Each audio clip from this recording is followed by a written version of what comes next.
I truly believe in the kind of museums that we are, this notion of the encyclopedic museum or the global museum, or a museum that tries or attempts to collect, reflect history and the world at the same time.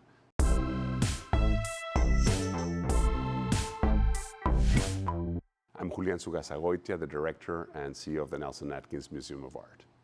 If you think of the museum, it's just a way of framing creativity. Creativity has always existed, yet museums have not always existed. So artistry today, because of the Enlightenment, encyclopedia, the way of thinking that by collecting different samples, putting them together in a wall, you'll study, you'll learn, you derive a lot of knowledge. So we're really based on this kind of encyclopedic model.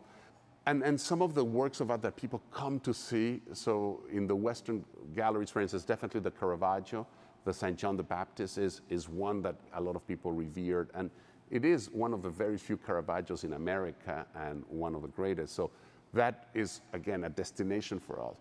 In the Impressionist galleries, we have the big Monet Water Lilies that for many people, it's also one of their favorite works of art. Today, the Impressionist galleries have been refurbished thanks to the addition of Henry Bloch's collection and the repurposing of redoing a lot of those rooms to enhance and incorporate the two collections, our existing collection plus Henry's gift.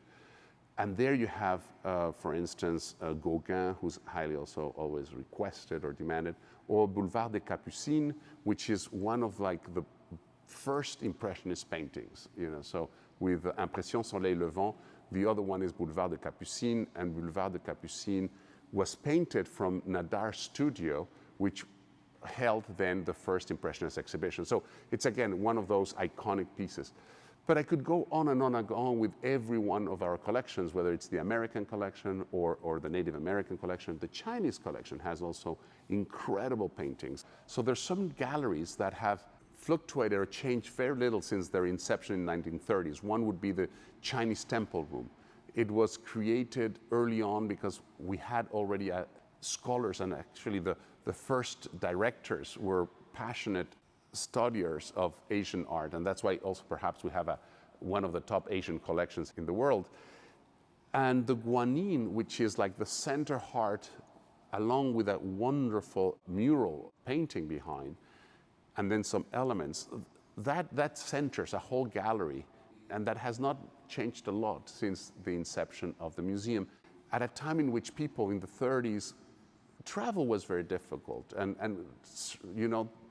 the jet age comes much later. So think of trying to use the museum as a way of trying to give to a local community a sense of what traveling the world would have been. And in particular, the story of our Guanyin is, again, those kind of almost Indiana Jones accounts. When Larry Sickman, who was first a curator of Asian art and then the director of this institution, and one of those heroes celebrated by monuments men, he was one of those monuments men during the war. But when he accounts how he finds this, it's a piece that is discarded, that is on the snow, that he begs if he can see it and then acquires it for the museum. But it is almost like he's saving an object that was just left to abandon. Then with care and conservation, it is just a wonderful balanced piece, and the expression of this Guanyin that is supposed to give you a sense of both inner peace and also balance and balance in the world. I think if you're in front of it, you will feel it very well. So I think that's also why people say it's one of the greatest, is because I guess you are moved into a lot of serenity when you're seeing this piece, which then accomplishes what I think it was meant to be. One of the signature pieces for the Nelson-Atkins, but I would say also for the entire region, and it is now a signifier of Kansas City, is the shuttlecorks that we have on our campus by Klaus Oldenburg.